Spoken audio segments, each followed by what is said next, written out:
ఈరోజు చంద్రబాబు నాయుడు గారు TDP BC గర్జన సభ అని పేరుతో బీసీలను మన బీసీలను చూసారా సంతకి పశువుల్ని తోలినట్టు భోజనం పెట్టి నీరు పెట్టి ఈయన ఏం చేస్తున్నాడు?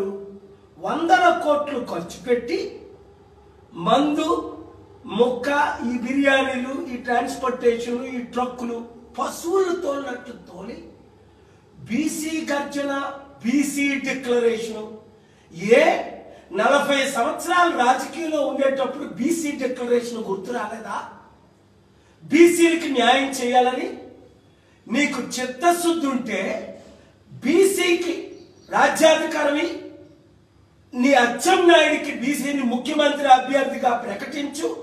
55-60% ఉన్న మన బీసీలు వీరికి పశువులు.